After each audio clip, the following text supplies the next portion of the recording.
کیا امریکہ ایران سے ابنائے ہرمز کا ہتھیار چھیننا چاہتا ہے؟ بندش کا مقصد بھی یہی ہے کہ ایران کو کسی طرح دوبارہ مذاکرات کی میز پر لایا جائے. اس کے بعد اسکلیشن اگر بڑھتی ہے خدا نخواستہ تو پھر دوبارہ ہم وار لائک سچویشن میں نہیں چلے جائیں گے؟ ان کے بیچ میں تھوڑا بہت ٹرسٹ بلڈ ہوا ہے امریکہ اور کم از کم ایران کے بات بیچ شروع کی ہم نے. میں مذاکرات کی بحالی کی بات کر رہا ہوں، یہ سیکنڈ راؤنڈ آف ٹاکس جو پاکستان کی سب سے بڑی کامیابی تو یہ ہے کہ ایرانی وزیر خارجہ عباس عراقچی نے جو آج ٹویٹ کیا ہے، انہوں نے کہا کہ 47 سال میں ہائیسٹ لیول پہ یہ مذاکرات ہوئے ہیں. السلام علیکم ناظرین. اسلام آباد ٹاکس کے بعد ایران اور امریکہ کے وفود کے واپس پہنچتے ہی امریکی صدر ڈونلڈ ٹرمپ نے ابنائے ہرمز کی ناکہ بندی کا اعلان کر دیا، اور ایسا لگتا ہے کہ وہ جیسے پہلے سے کہیں تیار بیٹھے تھے.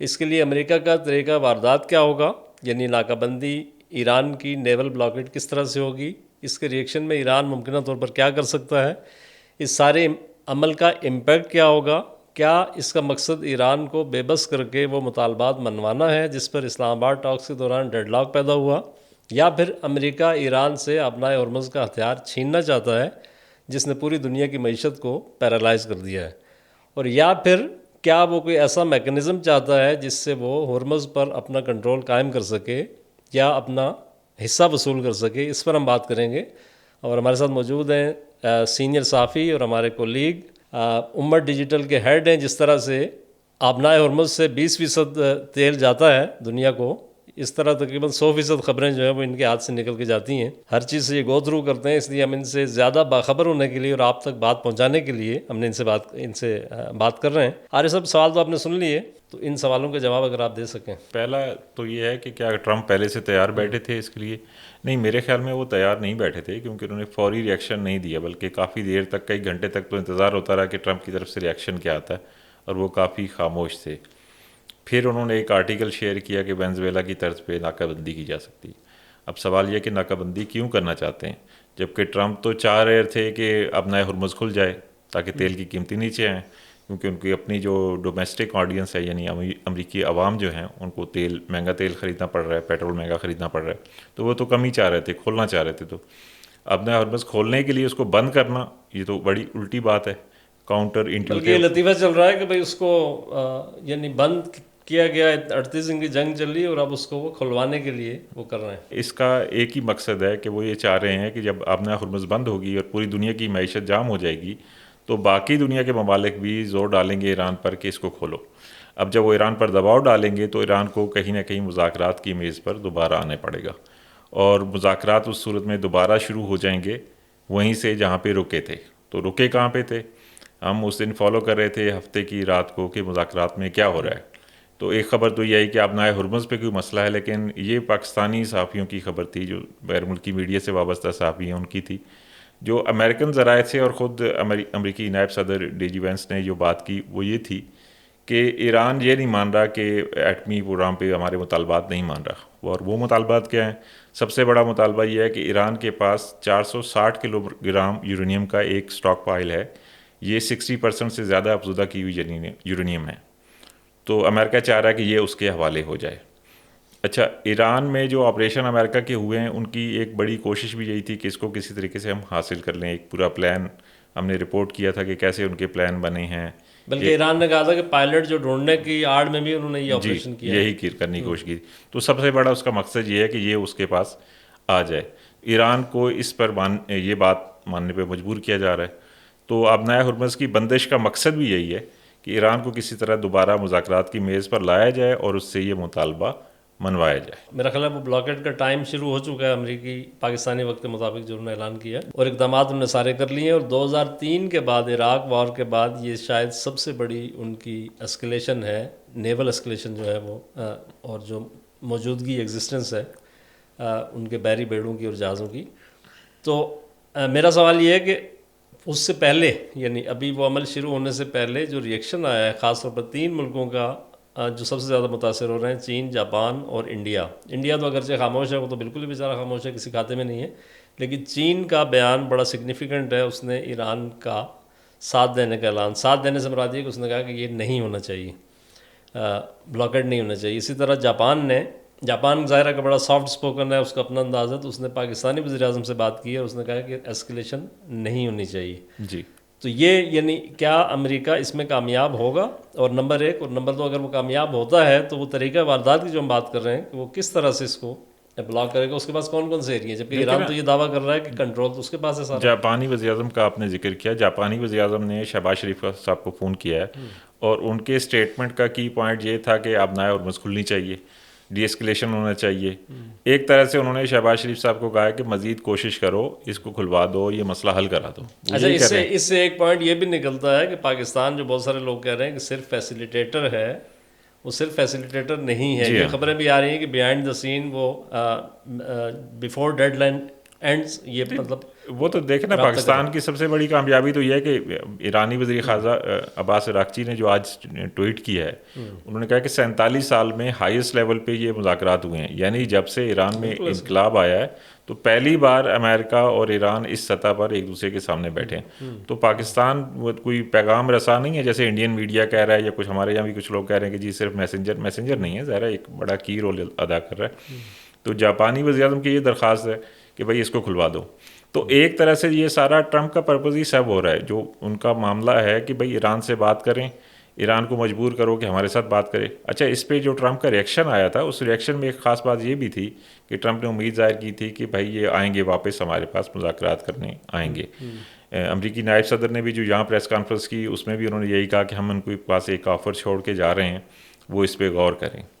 تو کوشش ان سب کی یہ ہے کہ یہ لوگ، یہ ایران ان کے پاس مذاکرات کے لیے واپس آئے۔ اچھا، ایران نے یہ کہا ہے کہ جی ہم اس کے رد عمل میں جو اس نے کہا ہے کہ ہم کسی بھی بندرگاہ کو جو گلف کی ہے وہ محفوظ نہیں رہے گی اگر یہ ایسا ہوگا تو یہ اس کے بعد اسکلیشن اگر بڑھتی ہے خدا نخواستہ، تو پھر دوبارہ ہم مطلب وار لائک سچویشن میں نہیں چلے جائیں گے جو اس سے پہلے تھی؟ اس کا خدشہ تو ہے کہ دوبارہ اس طرف چلے جائیں گے، لیکن اب اس میں جیسے آج ایک نئی تجویز روس کی طرف سے آئی ہے، روسی جو کرملن ہے روس نے کہا ہے کہ بھائی ہم ایران کی یورینیم اپنے پاس رکھ لیتے ہیں۔ اچھا، اب یہ ایک تیسرا بڑا امپورٹنٹ بیان ہے جی۔ تو اب یہ تیسرا ایک راستہ جو ہے وہ نکل رہا ہے، ہو سکتا ہے کہ ایسا ہو، کیونکہ روس اس سے پہلے بھی جیسے یوکرین کو وہ کیا تھا، ایٹمی پروگرام ختم کیا تھا، ایک مثال ہمارے سامنے موجود ہے، گو کہ بعد میں وہ پچھتا رہے ہیں۔ لیکن ایسی پاسبلٹی ہے کہ وہ یورینیم اگر وہ لے جاتے ہیں، اپنے پاس رکھ لیتے ہیں، اور ایران کا ایٹمی پروگرام رک جاتا ہے بالکل، پھر ہو سکتا ہے کہ امریکہ کا مطالبہ تو پورا ہو جائے جو وہ چاہ رہے ہیں کہ بھائی ان کے پاس نہیں ہونے چاہیے، نیوکلیر ویپن نہیں ہونے چاہیے۔ اور کسی حد تک جو ہم جانتے ہیں کہ خلیجی ممالک بھی کہیں نہ کہیں یہی چاہتے ہیں کہ ایران کے پاس نیوکلیر ویپن نہیں ہونا چاہیے، تو ہو سکتا ہے کہ اس طرف یہ پیش رفت ہو جائے۔ لیکن اب تک یہ ایک بڑا مسئلہ ہے کہ نیوکلیر بلاکیڈ ہوگا کیسے، انفورس کیسے کریں گے، ٹرمپ کے لیے سب سے بڑا چیلنج ہے۔ نیول بلاکیڈ، جی سوری، نیول بلاکیڈ۔ تو یہ اس کو انفورس کیسے کریں گے، یہ سب سے بڑا چیلنج ہے۔ کیونکہ آج میں پڑھ رہا تھا، گارڈین کا ایک تجزیہ تھا کہ امریکن نیوی جو ہے وہ ایران کے اگر جہاز وہاں سے گزرتے ہیں تو ان کو ٹارگیٹ تو نہیں کر سکتی، ان کو ڈبو تو نہیں سکتی، کیونکہ اس سے تو ماحولیاتی ایک بڑا بحران پیدا ہو جائے گا۔ زیادہ ان کو واپس جانے پہ مجبور کر سکتے ہیں۔ تو یہ ایک بڑا چیلنج امریکہ کے لیے ہے۔ یعنی ایرانی نیوی کے جہازوں کو، یعنی ایرانی جو ٹینکر ہیں، آئل ٹینکر ہیں، ان کو وہاں سے روکنے کا کیا طریقہ ہوگا؟ تو یہ ایک بڑا مشکل کام ہوگا اس کو۔ تھوڑی سی مختلف بات آج کی ہے، میں دیکھ رہا تھا کہ یورپی یونین کے جو پریزیڈنٹ ہیں، انہوں نے مطلب باقی لوگ تو سب اس وقت آبنائے ہرمز پہ ہی وہ ہیں، یعنی ایک طرح سے اسٹک ہوئے ہیں۔ انہوں نے یہ کہا، پریس کانفرنس کی، اور انہوں نے کہا کہ جی لبنان کی جنگ جب تک نہیں ہوگی، انہوں نے خاص طور پر پاکستان کا بھی ذکر کیا کہ پاکستان نے بڑی کاوشوں کے بعد جو ہے وہ معاملے کو مذاکرات کی میز پہ لایا ہے۔ تو لبنان جو ہے وہ ان کا کہنا ہے کہ بون آف کنٹینشن جو ہے وہ یہ ہے اس وقت کہ اگر لبنان پہ اسرائیلی حملے نہیں رکتے تو یہ ساری جنگ بندی کی جو ایفرٹس ہیں وہ ضائع ہو جائیں گی۔ تو تھوڑا سا اس پہ ہم بات کر لیتے ہیں، اور پھر یہ کہ جو جنگ بندی کے حوالے سے بیہائنڈ دا سین جو ہم یہ دعویٰ کر رہے ہیں کہ جی ایٹ دا سیم ٹائم یعنی پیرالل چل رہا ہے، اسکلیشن بھی چل رہی ہے ہرمز پہ اور جنگ بندی کی کوششیں بھی چل رہی ہیں۔ تو جنگ بندی کے حوالے سے اب تک کی کیا اطلاعات ہیں؟ جنگ بندی نہیں، میں مذاکرات کی بحالی کی بات کر رہا ہوں، یہ سیکنڈ راؤنڈ آف ٹاکس جو لبنان کا جو معاملہ ہے، لبنان کو کافی حد تک ایران کا ہی ایکسٹینشن سمجھا جاتا ہے، حزب اللہ کی وجہ سے، باقی ایران کی جو اسرائیل کہتا ہے کہ جس کی پراکسیز ہیں یہاں پہ، ایران بہرحال ان کو سپورٹ کرتا ہے۔ تو ایران کا یہ مطالبہ تھا کہ لبنان میں جنگ بندی نہیں ہوگی تو ہم مذاکرات کی میز پر نہیں بیٹھیں گے، لیکن پاکستان نے کوشش کر کے، اور اطلاعات یہ بھی ہیں کہ چین نے بھی کچھ کہا ایران سے، اور مذاکرات ہوتے رہے۔ لبنان میں جنگ تو چل رہی تھی ان دنوں میں، یہ ہفتے کی رات کو لبنان میں حملے اس وقت ہو رہے تھے. تو لبنان کو مطلب پرسکون کرنا یہ تو بہت ضروری ہے پیس کے لیے، ورنہ دوبارہ کانفلکٹ کہیں نہ کہیں شروع ہو جائے گا. تو یہ تو اس کا معاملہ یعنی ہے. جس طرح ایران کے پاس ایک ہتھیار ہے ابنائے ہرمز والا، ظاہر ہے کہ وہ وہاں سے اس نے چیزیں، وہاں سے جو اگر اسپائلر کے طور پہ جو کام کر رہا ہے اسرائیل، وہ لبنان جی قریب ترین اس کو پڑتا ہے، تو ظاہر ہے کہ وہ ہاں، ایک اسرائیل نے ایک طرح سے ایران کے ساتھ جو جنگ بندی تھی اس کی خلاف ورزی یوں نہیں کی کہ ایران پہ حملہ نہیں کیا اس دوران میں، لیکن لبنان میں اس نے زیادہ کارروائیاں کی، اور بہت ایران زیادہ، اسے اپنے اوپر حملہ تصور کرتا اور ہے. ایران اس کو تو یہ ایک چیلنج ہے بہرحال لبنان والا. اور دوسری جو مذاکرات کی کوششوں کی بات ہے تو وہ ظاہر ہے جو آج خبریں ہیں کئی ذرائع ابلاغ میں، عرب میڈیا نے بھی رپورٹ کیا اور امریکن میڈیا نے بھی رپورٹ کیا کہ دوبارہ کوششیں ہو رہی ہیں. جنگ بندی میں 9 دن ابھی باقی ہیں، اور پاکستان یہ کوشش کر رہا ہے کہ اس سے پہلے دوبارہ مذاکرات شروع ہو جائیں. اور یہ بھی امکان ہے کہ دوبارہ اسلام آباد میں ہی ہوں، سیکنڈ راؤنڈ جو ہے وہ اسلام آباد میں ہی ہوں. یہ پاسبلٹی بھی ہو سکتی ہے. اچھا، یہ ساری صورتحال جو ہم نے ڈسکس کر لی، فائنل ورڈز کے اگر ہم جو ہم نے ایک طرف اسکلیشن، دوسری طرف جو ہے مذاکرات کی کوششیں، تو آپ یعنی ایز اے نیوز مین آپ اگلے ایک ہفتے میں یا 3-4 دن میں کیا ایکسپیکٹ کر رہے ہیں کہ کیا ہونے والا ہے؟ اس بارے میں کچھ یقین سے کہنا مشکل ہے کہ کچھ ہو سکے گا، کیونکہ ایران اور امریکہ کا کانفلکٹ بہت بڑا ہے اور بد اعتمادی بہت زیادہ ہے. اس پورے اسلام آباد ٹاک سے جو سب سے بڑی جو اچیومنٹ ہے، جو امریکن میڈیا بھی کہہ رہا ہے، وہ یہ ہے کہ ان کے بیچ میں تھوڑا بہت ٹرسٹ بلڈ ہوا ہے امریکہ اور کم از ایران کم کے بات بیچ میں. شروع کی ہم نے ٹیبل تو پہ. اگر یہ اس مذاکرات میں جو کامیابی والی کوئی بات تھی تو وہ یہ تھی، بلکہ نیو یارک ٹائمز نے اور واشنگٹن پوسٹ نے تو یہ لکھا ہے کہ آخر میں وہ کافی فرینک ہو گئے تھے مذاکرات میں. اور کچھ اطلاعات یہ بھی ہیں کہ رات 3 بجے تو یہ بھی ہو رہا تھا کہ اچھا ٹھیک ہے کہ اعلامیہ بناتے ہیں، جو آفیشلز ہیں ان کو الرٹ کر دیا کہتا ہے کہ ہو سکتا ہے جوائنٹ اسٹیٹمنٹ جاری ہو جائے. تو یہ پیش رفت ایک تو یہ ہے کہ بات چیت تھوڑا چل پڑی ہے، لیکن چونکہ بدعتمادی زیادہ ہے تو فوری طور پہ تو نتائج کا امکان ہم نہ رکھیں.